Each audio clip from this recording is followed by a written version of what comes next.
Nous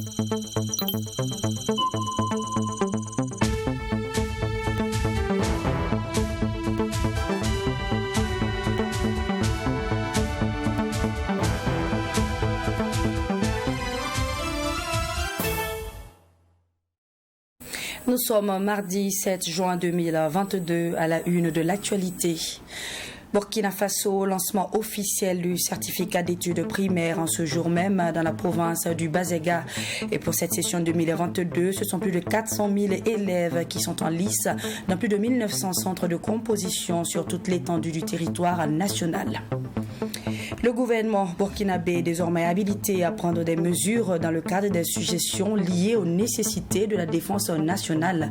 Adopté ce 6 juin par l'Assemblée législative de transition, ce projet de loi provoque pas mal de réserves auprès de certains députés. Bilan des préparatifs du pèlerinage à la Mecque. Le ministère en charge des Affaires religieuses et coutumières fait le bilan des préparatifs à 3 semaines de ce grand voyage, très attendu des uns et des autres. Des changements majeurs sont à constater, notamment au niveau du quota des pèlerins burkinabés attendus pour cette année 2022, ainsi que le prix du billet de voyage. Mesdames, Messieurs, bonjour et bienvenue à toutes et à tous. C'est au centre d'examen de Kombisiri B, dans le jury numéro 1, que le ministre en charge de l'Éducation nationale, Lionel Bilgo, a donné le top départ officiel du CEP, certificat d'études primaires à session 2022. Un lancement qui a également connu la présence effective de quelques autorités régionales et provinciales. À noter qu'au plan national, ils sont plus de 430 000 candidats, avec un quota de 55% de filles, selon le ministère en charge de l'Éducation nationale. Retour sur ces instants forts en émotion dans cet élément de Alexis Wenkouni Belemlaba.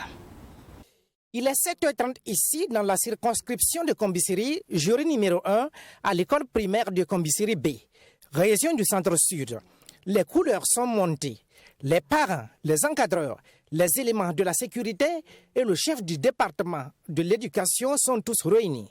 C'est la vérification de l'enveloppe de la première épreuve du certificat d'études primaires, session 2022. Après cette vérification, l'enveloppe est ouverte et les candidats sont soumis à leur première épreuve de rédaction. C'est parti pour la conquête du certificat d'études primaires et de l'entrée en 6e. Plus de 430 000 élèves au plan national qui sont sur la ligne de départ pour ce premier diplôme scolaire. Le certificat d'études primaires, c'est un examen qui connaît une présence féminine beaucoup plus élevée qu'une présence masculine, mais plus on avance dans les classes, moins on a de filles. Donc c'est l'occasion pour nous de les encourager, de les féliciter, de féliciter l'ensemble des élèves du Burkina Faso. On compte à peu près près de 2000 centres, 1925 centres à peu près, répartis sur tout le territoire national. Ce sont des examens donc qui marque donc l'entrée pour l'enfant dans le second cycle, et c'est le premier examen justement du primaire, et donc on comprend le stress non seulement des parents mais aussi des enfants eux-mêmes. Dans la région du centre-sud, ce sont plus de 23 000 candidats qui se sont présentés, soit 5,33% de l'effectif du pays, avec une régression d'environ 3% par rapport à l'année précédente. Et pour cette session, le premier sujet est à la portée des candidats selon le président du centre. Et pour mon centre particulièrement, et la circonscription de Kombisiri, le jury numéro 1, le centre c'est Kombisiri B, nous avons au total 217 inscrits, soit 135 filles, 82 garçons. Malheureusement, nous avons constaté 2 absents, un garçon et une fille. Donc pour les candidats présents actuellement, nous avons 134 filles, 81 garçons, soit un total de 215. Pour le ministre en charge de l'Éducation nationale, son département est une machine à gagner. Lionel Bilgo s'est dit satisfait du niveau d'organisation de l'ensemble des examens. Vous savez, le MENA, c'est une machine à gagner. Des hommes et des femmes se sont battus durant donc des mois et des mois pour que ces examens cette année puissent se passer très bien. Le challenge le plus important pour nous au ministère de l'Éducation nationale, c'est aussi l'organisation du baccalauréat. Cette transmission donc entre le supérieur et le secondaire qui s'est fait, je pense, avec une franche collaboration des hommes et des femmes donc de ces deux institutions pour que tout se passe très bien. Les effectifs des candidats ont connu une baisse dans toutes les régions, sauf dans le centre et dans les hauts bassins. Malgré tout, Cette session connaît un taux d'accroissement de 4,16% par rapport à la session précédente. Direction à présent l'Assemblée législative de transition où les députés y ont adopté une loi ce lundi 6 juin 2022. La loi portant habilitation du gouvernement à prendre des mesures dans le cadre des suggestions liées aux nécessités de la défense nationale. Si certains députés sont réticents par peur d'abus dans la prise de mesures, le ministre de la Justice et des Droits humains, quant à lui, se veut plus rassurant. Maxime Jean-Eudes Bambara nous en dit plus. C'est presque à l'unanimité des 65 votants du jour que les députés de l'Assemblée législative de transition ont donné quitus au gouvernement de prendre des mesures dans le cadre des suggestions liées aux nécessités de la défense nationale à travers l'adoption de la loi d'habilitation. Si du côté des organisations professionnelles des médias, l'on s'inquiète du contenu de cette loi et l'on s'interroge sur sa plus-value, le ministre de la Justice, Barthélémy Kéré, face aux députés, explique. Il n'y a aucune cachette. Il n'y a aucune manipulation qui est envisagée dans le cadre de cette affaire. C'est vraiment les nécessités de la défense nationale. C'est vraiment tenir compte de la situation des menaces que nous avons sur le terrain. C'est la nécessité de répondre à la question de la protection de la population civile. C'est simplement pour ça que nous avons effectivement demandé cette loi d'habilitation. Pendant longtemps, on est assis, ils viennent, ils nous tapent. Si vous avez constaté, maintenant c'est devenu systématique, c'est nous qui allons au front. C'est nous qui développons les opérations et qui allons à leur compte. Alors, il faut qu'on ait les moyens de pouvoir le faire. La principale inquiétude soulevée est celle relative aux droits humains et à la liberté d'expression. Si certains craignent des abus, notamment la prise de mesures liberticides à la longue par le gouvernement, pour le ministre de la Justice et des Droits humains, toutes les ordonnances qui seront prises dans le cadre de cette loi seront soumises à l'Assemblée législative de transition pour ratification. Quand on me parle de droits et libertés, etc., moi je pense que c'est anticipé. Quand on me dit liberté de la presse, etc., vraiment, je ne comprends pas de quoi on parle. Pour l'instant, on demande un cadre, une habilitation, l'autorisation de pouvoir intervenir donc, dans des matières qui relèvent normalement du domaine de la loi. C'est lorsque les ordonnances seront prises que maintenant on aura effectivement un certain nombre de dispositions. Pour le moment, vraiment, on ne parle pas de cela. Pour le ministre Barthélémy Kéré, il ne s'agit donc pas d'un chèque en blanc qui est donné au gouvernement. Et la durée d'une année demandée répond à un besoin de planification d'un certain nombre d'opérations sur le terrain. Le gouvernement a demandé le cadre pour une durée d'1 an sur la base de l'analyse de la situation sécuritaire du pays. Et le gouvernement analyse sur la base de cette année-là, les différents processus et les dispositifs qu'il envisage de prendre par rapport à telle région, par rapport à telle situation, par rapport à telle situation concrète précise. Dans cette analyse, le gouvernement a défini le cadre pour une année. Contrairement à ce que pensent certains députés, il ne s'agit pas, selon le ministre Barthélémy Kéré, de tenir l'Assemblée législative de transition dans de la suggestion à travers ce projet de loi, mais plutôt de donner des coups de franche au gouvernement de pouvoir intervenir immédiatement sur le terrain en fonction de l'état d'une menace. Et puis le ministère en charge des affaires religieuses et coutumières a procédé ce lundi au lancement officiel du pèlerinage à la Mecque prévu du 5 au 12 juillet prochain. À environ 3 semaines de cette date, le comité d'organisation a fait le point des préparatifs aux hommes de médias et il ressort que le quota des pèlerins burkinabés de cette année est de 3 686. À noter également que ceux inscrits en 2019 sont prioritaires et donc le montant du Hajj passe à 3 047 000. Reportage signé Serge Caboret. Après 2 années d'interruption en raison de la pandémie à coronavirus, les portes des lieux saints de la Oumra en Arabie Saoudite s'ouvrent au monde musulman du 5 au 12 juillet prochain. Avec une signature de convention du Hajj 2022 entre le Burkina Faso et le Royaume d'Arabie Saoudite, les choses se précisent désormais en termes d'organisation pratique. Du contenu de la convention, on retient, premièrement, la confirmation du quota de 3686 pèlerins, l'institution du paiement des visas Hajj à hauteur de 300 rials, soit 54 000 francs CFA par pèlerin, l'institution d'une assurance de 109,25 rials, soit 19 665 francs CFA par pèlerin en paiement unique. Enfin, l'augmentation des prestations de services de base. Ce sont donc là diverses évolutions qui sont intervenues au niveau de l'Arabie Saoudite et dont la conséquence directe est l'augmentation du coût du Hajj qui désormais passe à 3 047 000 francs CFA. Une augmentation qui s'explique par 2 facteurs essentiels selon le secrétaire permanent des pèlerinages. C'est l'augmentation de la TVA au niveau de l'Arabie Saoudite qui passe de 5 à 15%. Donc tout naturellement, ça ne peut pas ne pas jouer sur les coûts. Il y a également l'effet de la guerre Russie-Ukraine. Bon, je crois que là, c'est un effet que nous vivons tous ici et au quotidien, donc on comprend aussi que c'est ainsi.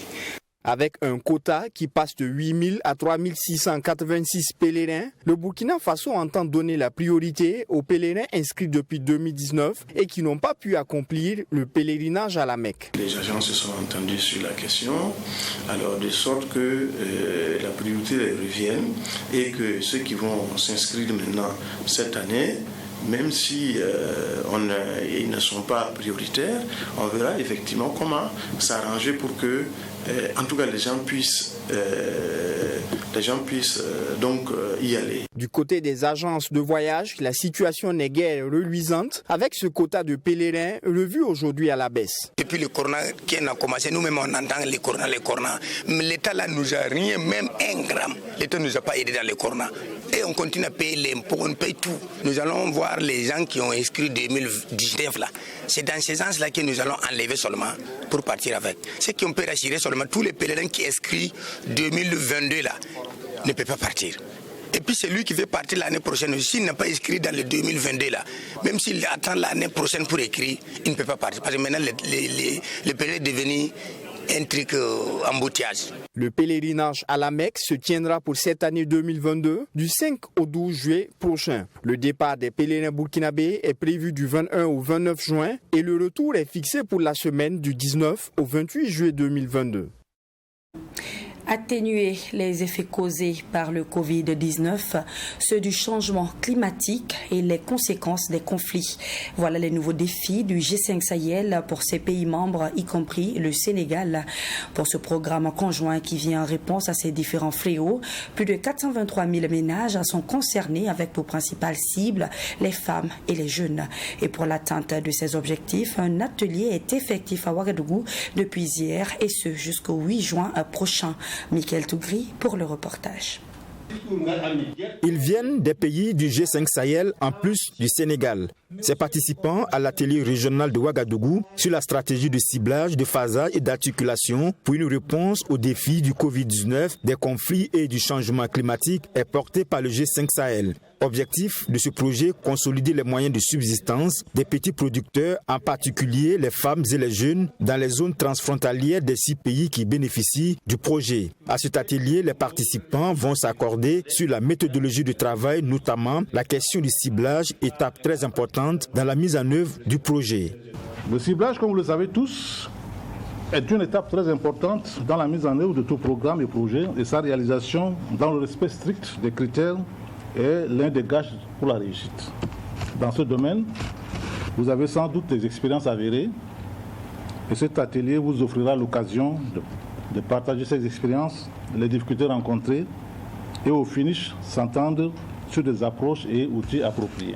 Nous avons du potentiel qui pourrait être exploité et valorisé que si nous arrivons à partager nos expériences et acquis.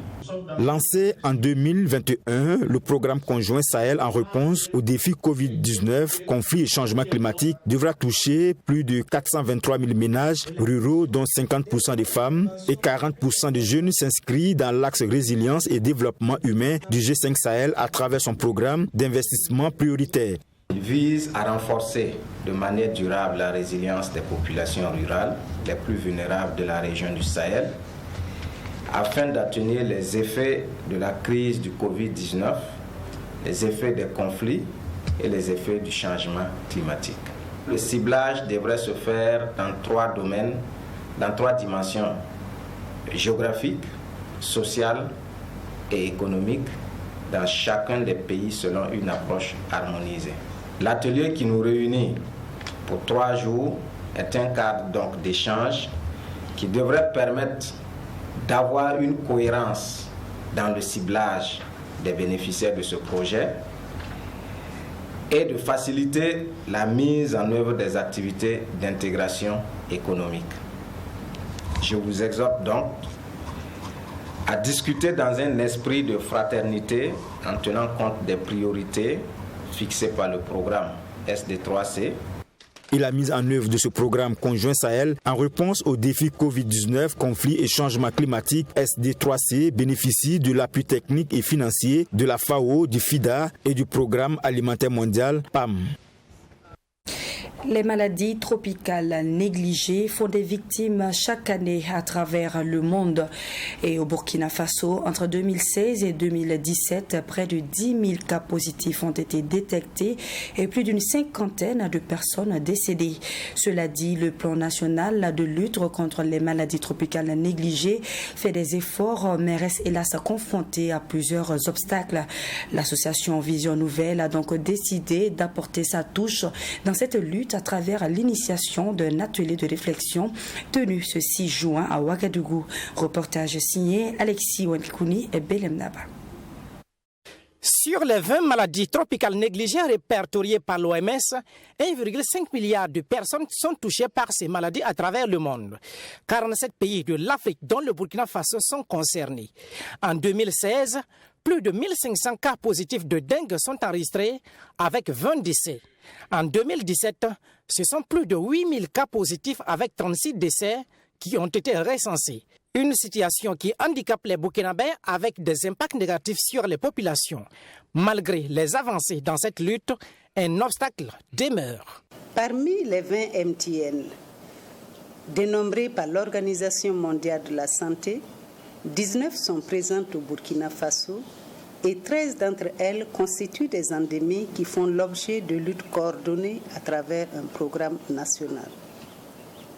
La lutte contre les maladies tropicales négligées dans notre pays a connu des avancées significatives ces dernières années, mais reste confrontée à une insuffisance de ressources financières et à une faible performance dans la coordination multisectorielle. Réussir la lutte contre les MTN n'incombe pas seulement à la stratégie du programme national. Voilà pourquoi l'association Vision Nouvelle juge opportun d'identifier une approche afin d'accompagner le plan national de lutte contre les maladies tropicales négligées. À travers cet atelier, 2 objectifs se déclinent. Il est crucial d'intensifier le plaidoyer visant à accroître le financement et engager davantage les populations, les élus locaux, les médias et les organisations de la société civile en faveur de la lutte pour le contrôle et l'élimination des MTN. L'organisation de cette rencontre vise d'une part la prise de conscience de l'urgence à agir et des enjeux sur les MTN et d'autre part susciter l'engagement des autorités communales pour l'inscription d'une ligne budgétaire en faveur de la lutte contre les MTN dans les plans communaux de développement. Encourager les médias communautaires à insérer le thème de la lutte contre les MTN dans leur programme. Pour l'association Vision Nouvelle, l'atteinte de ces objectifs permettront de réaliser non seulement des gains dans le secteur de la santé, mais aussi contribuer au développement de l'économie du pays. Il est attendu de ce cadre d'échange que les parties prenantes que sont les formations sanitaires, autorités communales et responsables des radios du plateau central et du centre-sud puissent être des porte-voix au sein des différentes communautés. Les membres de l'appel de Manéga ont organisé un café-débat à la cité universitaire de la Patte d'Oie à Ouagadougou. Était au cœur des échanges avec les étudiants un seul thème principal, celui de la réconciliation. Aziz Dabo, Yeli Monique Kam, Tahirou Bari et Dr Ignace Sangaré, tous aux panélistes ont pu développer des thématiques en lien avec la réconciliation nationale. Le compte-rendu de ce débat avec Sarah Kaboré et Wen Lassida Kaboré. Ici à la cité universitaire de la Patte d'Oie, des membres de l'appel de Manéga prônent la réconciliation nationale. Aziz Dabo, un des communicateurs à ce panel, a donné sa lecture sur la place qu'occupent les jeunes dans le processus de la réconciliation nationale au Burkina Faso. Après avoir abordé quelques aspects de la vie chère, il a encouragé la jeunesse, qui représente plus de 70% de la population, à s'impliquer dans le processus. Il est important que cette jeunesse s'investisse dans une réflexion prospective, parce que lorsqu'on parle de prospective, ça veut dire qu'on s'inscrit sur l'avenir. Il est vrai que les aînés ont fait énormément de choses, mais il est bien pour nous aussi qu'on s'investisse de telle sorte à ce que, en tirant le meilleur de ce que les aînés ont pu donner, on puisse surfer sur cela et qu'on puisse travailler d'arrache-pied en les accompagnant de telle sorte à ce que le Burkina Faso voit des lendemains meilleurs. Quant à Yeli Monique Kam, panéliste par ailleurs actrice politique, elle a fait un exposé sur la cassure sociale au Burkina et ses conséquences sur la jeunesse. Yeli Monique Kam a suggéré aux étudiants de toujours opter pour la solidarité et le dialogue dans la résolution des problèmes.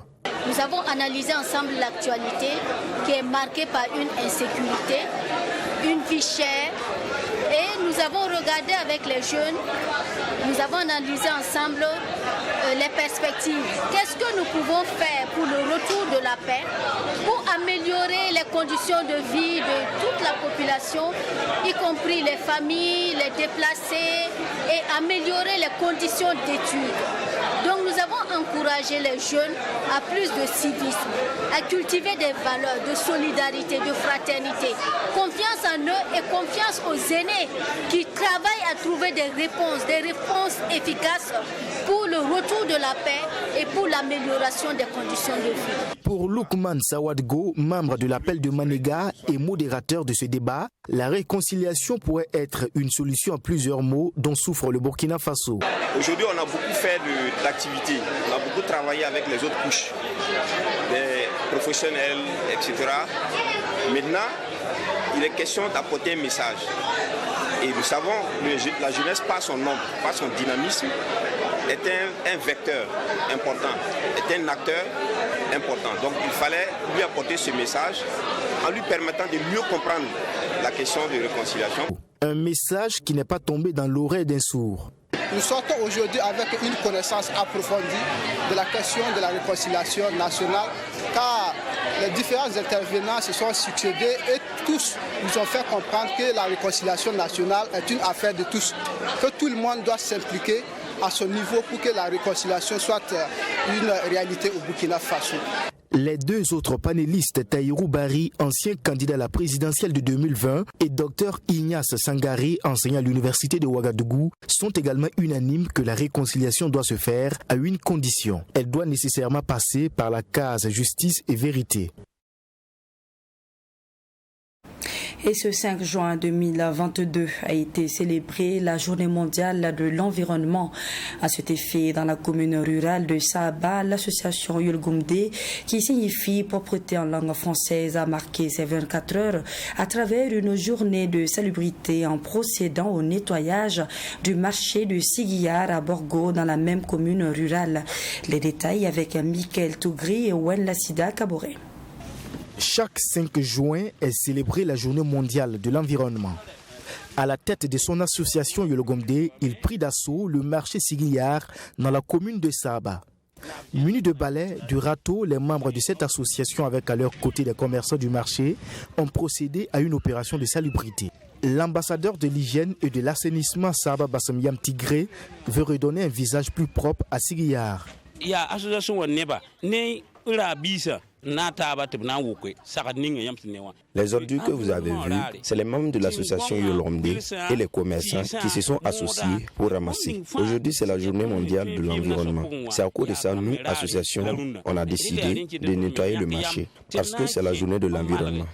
Donc, il est bon de le rendre propre. S'il y a par exemple des sachets, des messes et toutes sortes d'ordures, l'environnement ne peut pas être dans un état propice.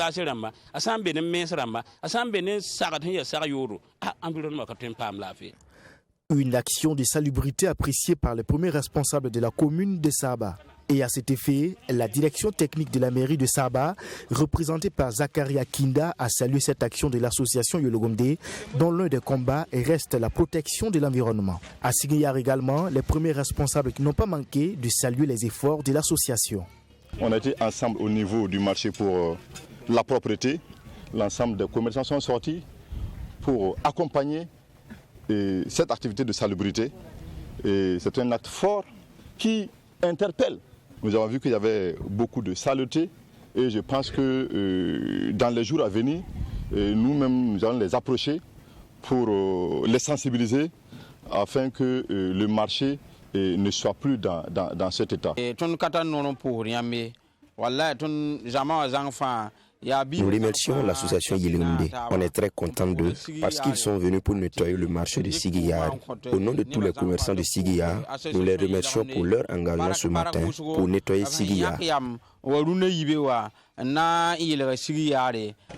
La Journée mondiale de l'environnement a été initiée en 1972 par l'Organisation des Nations Unies. Cette édition 2022 marque un demi-siècle d'engagement de la communauté internationale pour la protection de l'environnement. La journée est célébrée sous le thème « Une seule terre ». La loterie nationale burkinabé, l'ONAB, a une fois de plus respecté sa traditionnelle montée des couleurs nationales.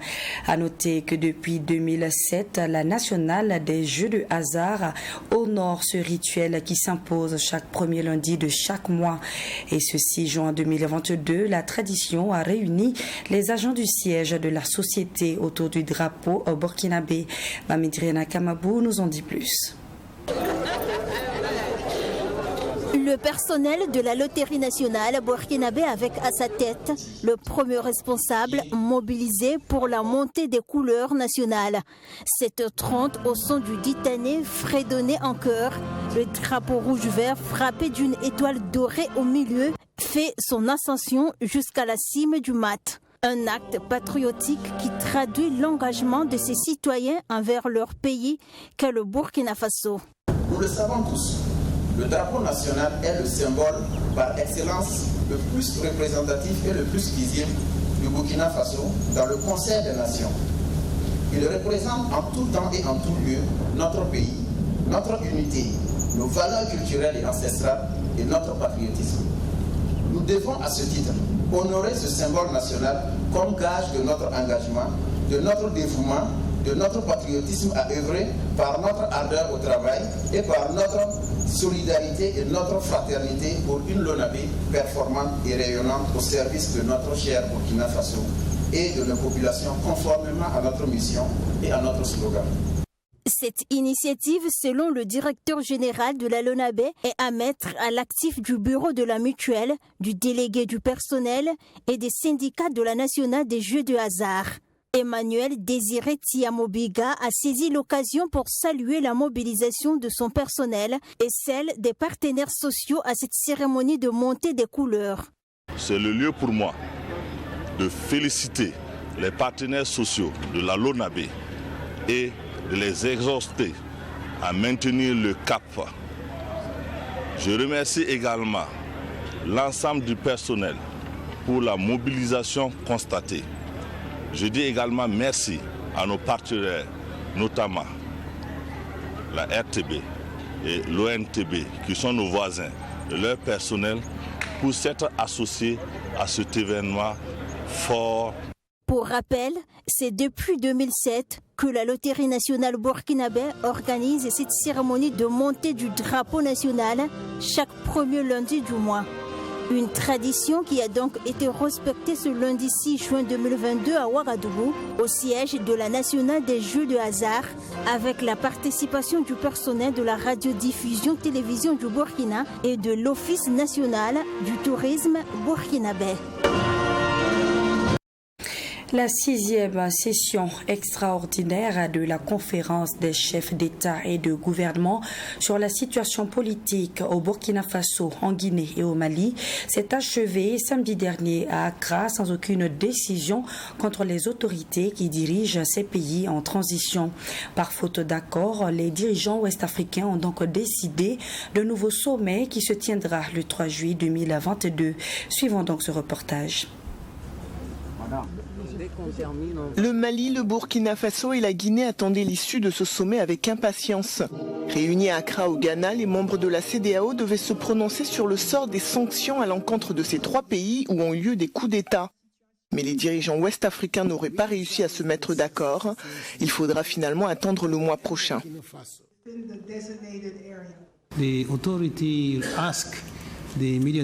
La CEDEAO a demandé aux médiateurs de finaliser la négociation, la discussion avec les autorités maliennes qui permettra la levée progressive des sanctions économiques et financières qui ont été imposées.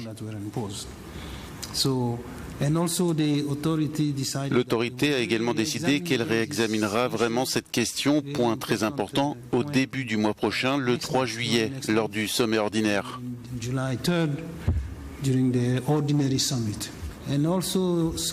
Et aussi, la CEDEAO a noté que malgré l'effort des forces de sécurité militaires maliennes, qui ont fait beaucoup d'actions pour gagner du terrain, la situation sécuritaire est encore très difficile. Ainsi, le sommet appelle tous les partenaires internationaux à augmenter leur soutien au Mali en termes d'aide humanitaire. Ce prochain sommet évaluera la situation dans les trois pays, surtout au Burkina Faso où les attaques djihadistes se succèdent. La CEDEAO avait fixé un ultimatum aux militaires en place, mais ces derniers entendent rester au pouvoir 3 ans. Au Burkina Faso, les membres de la CEDEAO devront poursuivre les discussions pour trouver une solution selon un calendrier acceptable. Ils réexamineront la question lors de la prochaine réunion début juillet. Ils ont également décidé de nommer comme médiateur l'ancien président Mahamadou Issoufou, ancien président du Niger, pour travailler comme médiateur dans le cas du Burkina Faso. Pour l'heure, seul le Mali est sous le coup de sanctions. Le Burkina Faso et la Guinée ne sont que suspendus des organes de la CEDEAO. Mais dans les trois pays, les militaires invoquent la gravité des crises auxquelles ils sont confrontés et veulent avoir le temps nécessaire pour organiser des élections. Un sage a dit ceci: on ne peut comprendre la vie qu'en regardant en arrière, mais pour la vivre, il faut nécessairement regarder en avant. Ici prend fin cette édition de la mi-journée. Merci de l'avoir suivi et je vous donne rendez-vous demain pour de nouvelles informations.